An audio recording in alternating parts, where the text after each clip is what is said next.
Saya nak sebut satu hal yang boleh kita kongsi dengan saudara-saudara non-Muslim juga. Salah satu sifat penting ajaran Islam ini, Islam dia tidak meletakkan perantaraan antara hamba kita dengan Tuhan. Tak ada perantaraan.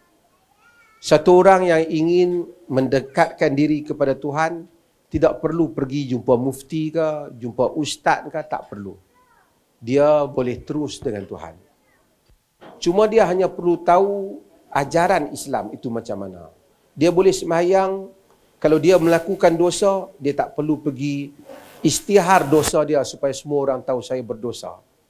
Islam tak suruh, bahkan Islam suruh satu orang menutup kesalahan diri dia supaya dia tidak malu di hadapan orang.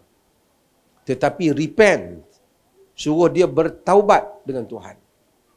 Dia tak perlu datang, tak ada dalam Islam confession, pengakuan di hadapan orang agama bahawasanya saya berdosa, apa patut saya buat. Kalau dia kata saya berdosa, orang agama hanya akan kata awak bertaubat. Tak ada awak kena bayar duit kepada saya, awak kena pi buat satu benda semua orang tahu, kena bayar dosa awak. Dalam Islam tak ada. Dalam Islam immediately siapa yang berdosa, dia mohon keampunan dengan Tuhan. So agama memberikan peluang semua orang berhubung dengan Tuhan dan balik kepada Tuhan.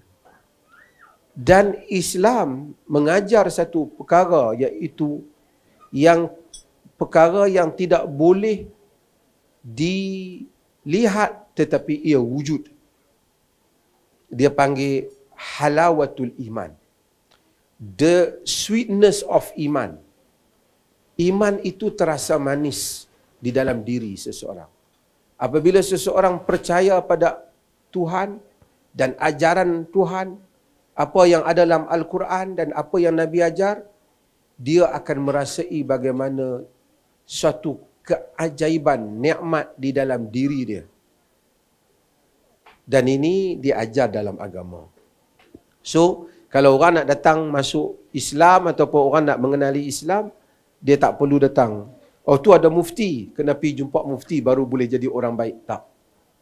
Mufti boleh bagi guideline. I only can tell you what is the teaching of Islam. Apa dia ajaran Islam.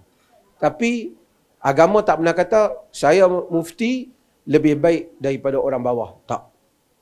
Agama kata siapa yang dekat dengan Tuhan. Mungkin orang tu, orang biasa, dia lebih dekat dengan Tuhan, dia lebih baik pada saya. Jadi Islam mementingkan soal menghubungkan kita dengan Tuhan dan memberi peluang kepada semua orang untuk kembali kepada Tuhan. Okey, terima kasih banyak.